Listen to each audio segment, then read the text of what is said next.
Dos miembros de la Guardia Nacional estadounidense baleados este miércoles en Washington, cerca de la Casa Blanca. El Pentágono reacciona y acaba de anunciar el envío de 500 militares más a la capital estadounidense. Bienvenidos a esta nueva edición de DW Noticias. Soy Ana Plasencia en Berlín. Dos guardias nacionales reciben disparos en las cercanías de la Casa Blanca, según confirma el gobernador de Virginia Occidental. Llegan informaciones contradictorias sobre el estado de los guardias. El presunto autor, al parecer también herido de bala, ya ha sido detenido. Enseguida ampliamos desde Washington. El presidente ucraniano Volodymyr Zelensky respalda los esfuerzos de paz, mientras el enviado estadounidense Steve Witkoff se prepara para viajar a Moscú la próxima semana. Y el secretario del ejército estadounidense, Dan Driscoll, irá a Kiev. En Perú, el expresidente Martín Vizcarra, que gobernó entre los años 2018 y 2020, fue condenado a 14 años de prisión por recibir sobornos cuando era gobernador de Moquegua. Enseguida ampliamos desde Lima.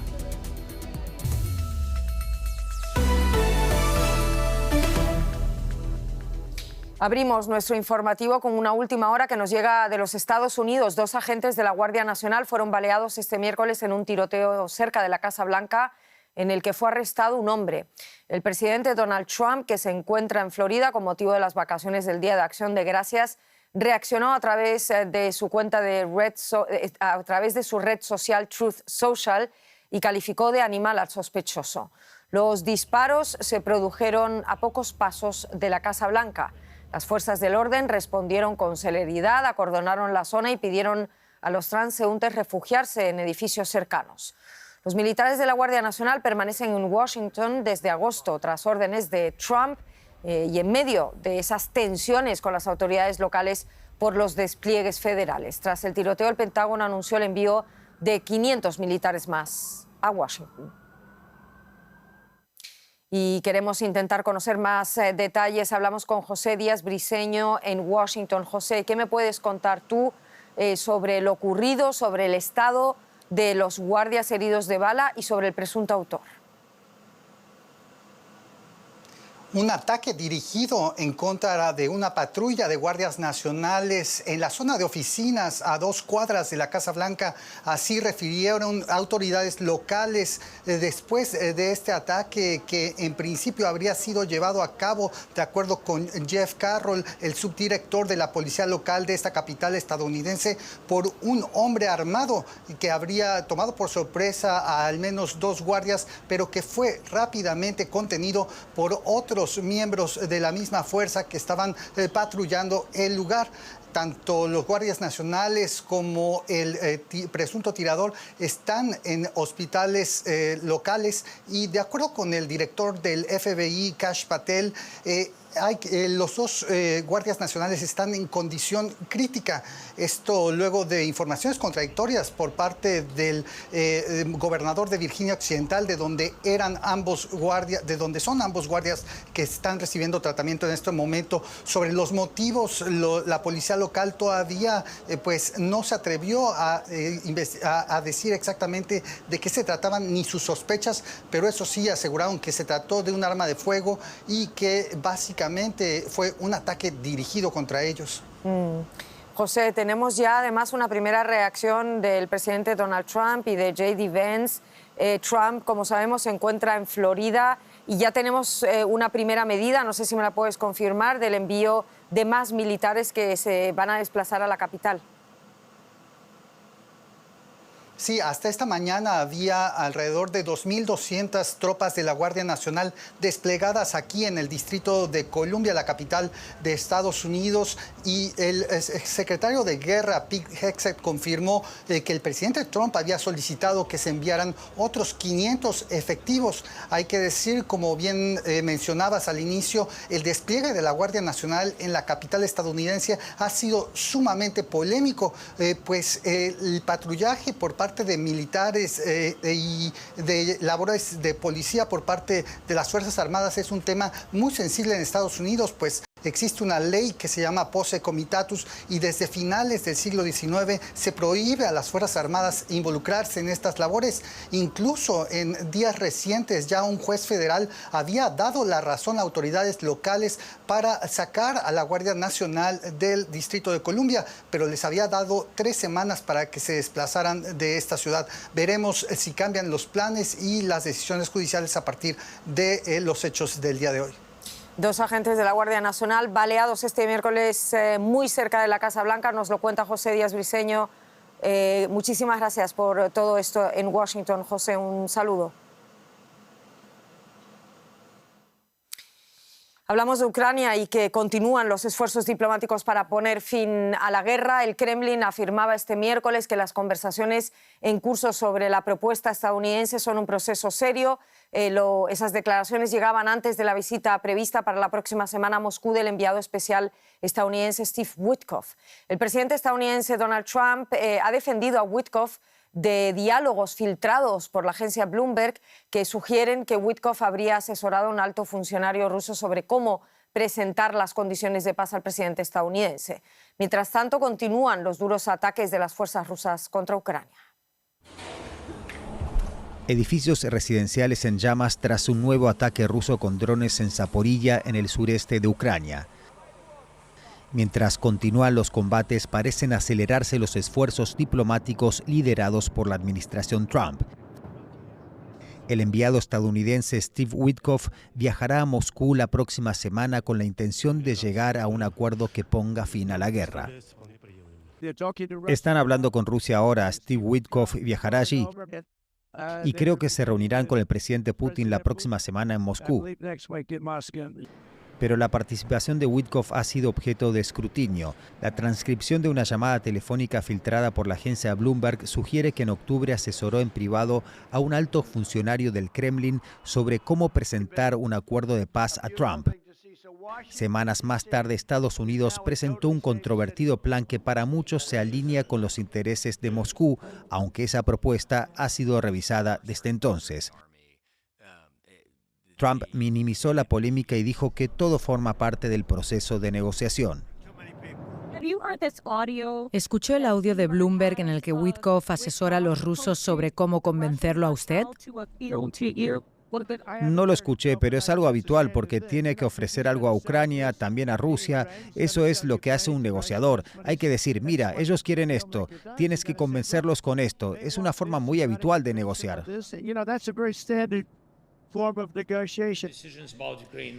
Aún no salió a la luz la última versión del plan de paz, pero tras una reunión virtual entre el presidente ucraniano Volodymyr Zelensky y los líderes occidentales de la coalición de los voluntarios, a la que asistió el secretario de Estado estadounidense Marco Rubio, los europeos se comprometieron a aumentar la presión sobre Moscú. Kiev afirmó haber alcanzado un entendimiento común con Washington sobre las líneas generales de un acuerdo. Moscú también está revisando la propuesta. Ahora corresponderá a los funcionarios estadounidenses reunirse con ambas partes en los próximos días con la esperanza de cerrar un acuerdo, incluso mientras la guerra continúa sobre el terreno. El Kremlin confirmaba ese viaje del enviado estadounidense Witkoff a Moscú para mediar en el proceso de paz. ¿Puede esta visita servir para que Putin ceda o suavice al menos algunas de sus exigencias contempladas en ese plan inicial de 28 puntos? Se lo preguntamos antes de nuestro informativo al periodista y experto en Rusia, Ricardo Marquina.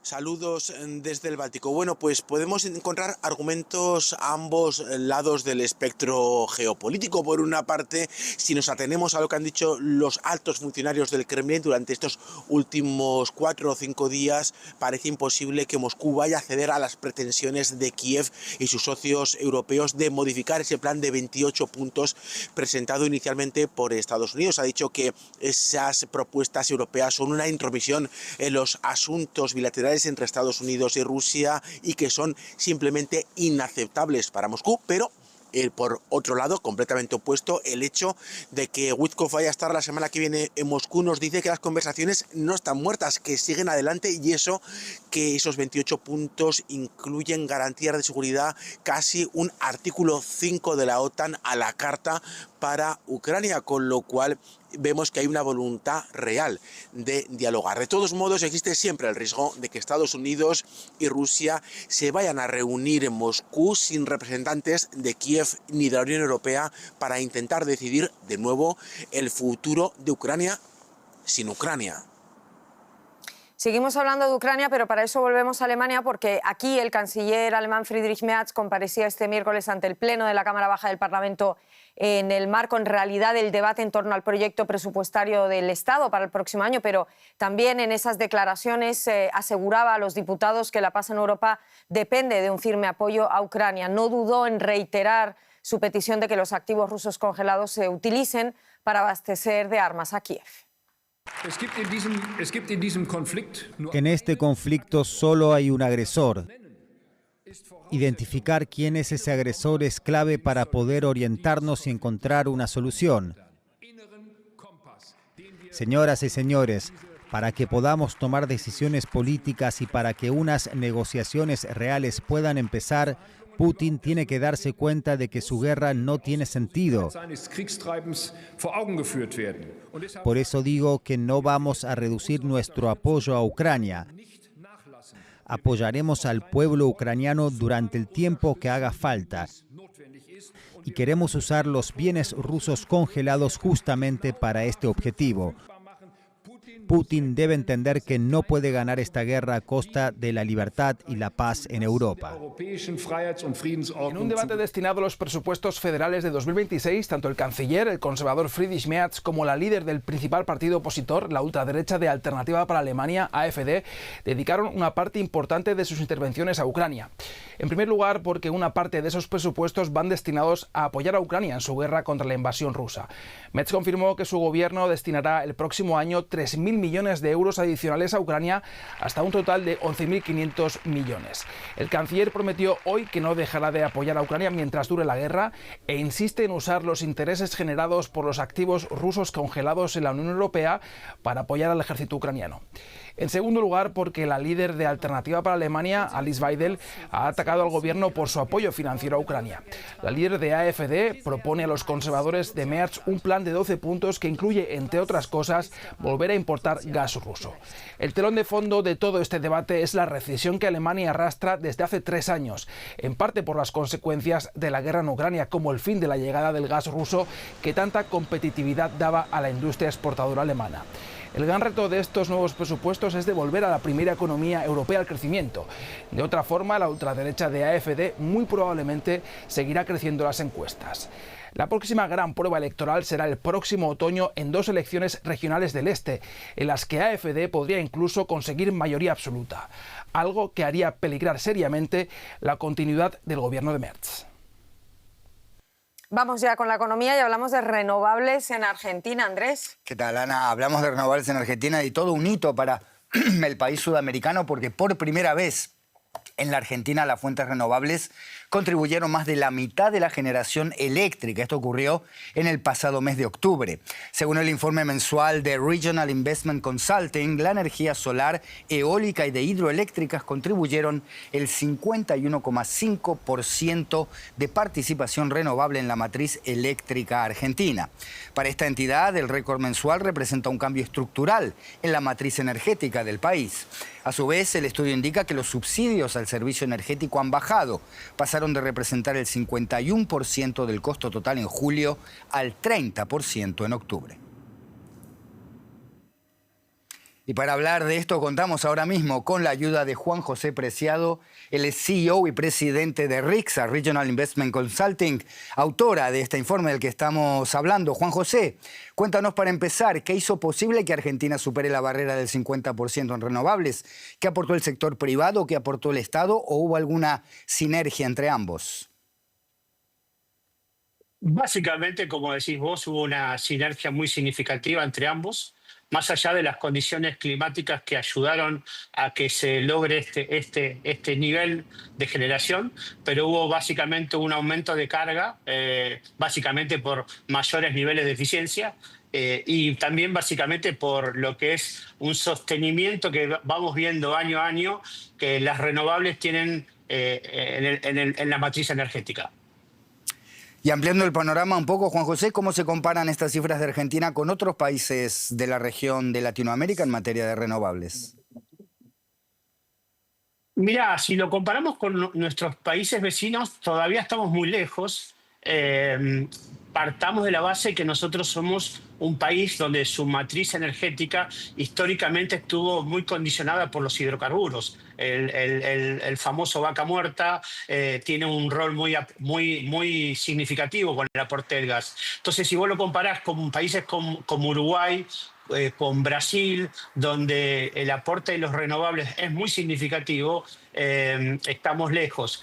Pero lo que estamos viendo a partir de este crecimiento sostenido de las renovables y a partir de una estabilidad macroeconómica y regulatoria que se está dando a nivel país y a nivel sector, que están empezando a haber muchas más inversiones en lo que es línea de transporte, o se van a venir muchas inversiones en línea de transporte, que eso es fundamental para que las renovables no queden encerradas en sus lugares de origen. Juan José, hacías alusión antes a las condiciones climáticas que favorecieron este récord de este hito. Entonces, ¿es sostenible o se trató de un pico excepcional? No solo creo que es sostenible, sino creo que va a seguir creciendo.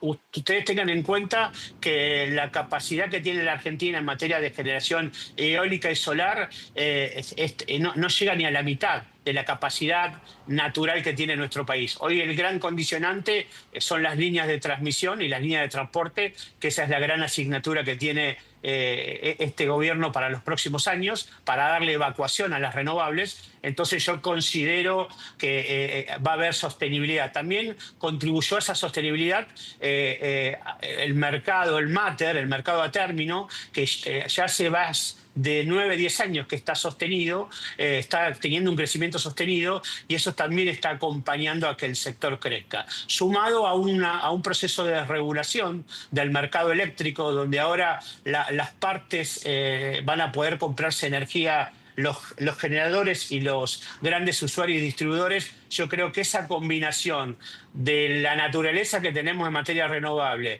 la infraestructura de transporte que se va a estar generando y todo lo que es este marco regulatorio, no solo considero que esto va a ser sostenible, sino que va a seguir creciendo. Juan José Preciado, CEO de Regional Investment Consulting, muchas gracias por esta conversación. Hasta cualquier momento. Muchísimas gracias a ustedes por su tiempo.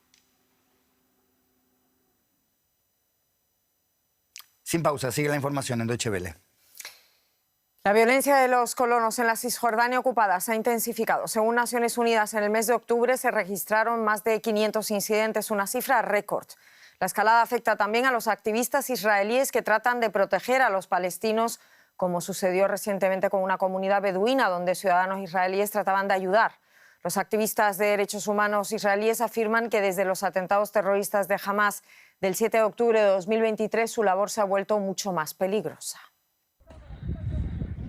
Estas imágenes documentan el ataque de colonos israelíes del grupo Hilltop Youth a una comunidad beduina próxima a la localidad de Muhmas, en la Cisjordania ocupada.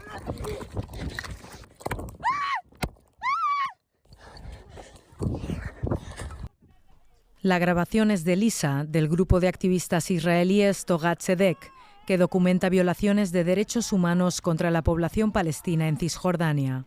El 25 de octubre, Lisa regresó a Haifa con un brazo roto y una lesión en la cabeza. Otro activista fue trasladado al hospital con una hemorragia hepática. Antes no golpeaban a los activistas. Esta vez me di cuenta de que no les importaba quién era. Corrí y salí por una valla, pero me golpearon desde ambos lados con palos y piedras. Ya sentía que tenía un brazo roto y la sangre bajándome por el cuello. Me di la vuelta, como se ve en el video, y vi que toda la comunidad estaba en llamas. Los ataques de colonos a localidades palestinas son frecuentes en Cisjordania. La policía y el ejército israelíes por lo general no impiden las acciones de los Hilltop Youth, aunque describen sus actos como ilegales. Estos ataques se producen en el área C definida en los acuerdos de Oslo, bajo completo control civil y militar israelí. y es justo allí donde están la mayor parte de las tierras agrícolas palestinas. Pastos para ovejas, olivares, la base de su economía. Los asentamientos israelíes son ilegales según el derecho internacional. Tras este ataque, apenas quedan unos hombres que protegen los restos de la aldea beduina. Las mujeres y los niños huyeron hace 6 meses con el inicio de las agresiones. Este no es el primer ataque con incendios, ya hubo 2 o 3 en Java. Cortaron nuestro suministro de agua, vinieron de noche y destruyeron la tubería. Hablamos con la policía, con el ejército y no hicieron nada, solo tomaron fotos. Eli Pogrebinsky es un colono que llegó a Israel desde Rusia a principios de los 90. Tomaron agua para sus ovejas, así que cerramos la llave. Y estamos muy contentos por eso. Cuando veo eso, veo un cáncer. La proliferación se ha vuelto muy fuerte. Y la tierra no es infinitamente expandible. Estas personas deberían prosperar, pero no en mi tierra. Pogrebinsky no cree que estos jóvenes golpeen a mujeres indefensas. Dice que las acciones de los Hilltop Youth son duras pero efectivas. Si dices que estás en contra de la agresión israelí, la gente te pone inmediatamente del lado de Hamás y en contra de Israel. Pero eso no es cierto. Hay personas que se preocupan por los derechos humanos. Me fui después de que comenzó la guerra y participé en manifestaciones pacifistas en Rusia. Pero en algún momento se volvió demasiado peligroso. Me mudé a Israel y en algún momento me di cuenta de que la situación allí es algo similar. Después del ataque del 25 de octubre detuvieron a un colono del asentamiento de Male Michmas. 2 semanas después fue liberado y las autoridades israelíes cerraron el caso. En Perú, el expresidente Martín Vizcarra, que gobernó entre 2018 y 2020, fue condenado a 14 años de prisión por recibir sobornos cuando era gobernador de Moquegua. El caso se centra en 2 obras públicas adjudicadas durante su gestión. El tribunal concluyó que Vizcarra pidió pagos ilegales para favorecer la construcción de un proyecto de irrigación y un hospital regional. La Fiscalía había pedido una pena mayor. El expresidente llegó a la audiencia rodeado de seguidores que denuncian una supuesta persecución política. Vizcarra sostiene que los cargos buscan apartarlo de la vida pública tras haber sido destituido por el Congreso en 2020. La sentencia pone en riesgo cualquier intento por su parte para regresar a la política peruana. ¿Qué otros efectos puede tener esta sentencia? Lo comentamos en Lima con Rosemary Cueva. Rosemary, ¿qué elementos fueron clave para que el tribunal considere probados los sobornos recibidos por Martín Vizcarra? Bueno, el tribunal determinó que se ha logrado acreditar con un grado de certeza que Martín Vizcarra recibió sobornos cuando fue gobernador de la región andina de Moquegua entre los años 2011 y 2014, vinculados a la ejecución de estos 2 proyectos, ¿no? Y este fallo se basó principalmente en testimonios claves de ex directivos de las empresas implicadas, ahora convertidos en colaboradores eficaces, que señalaron cómo es que pagaron más de 2 millones de soles a Vizcarra para adjudicarse estas obras. Además de los testimonios, también se mostraron pruebas de documentos bancarios, registros de llamadas telefónicas y también pruebas sobre las reuniones que se realizaron entre los implicados.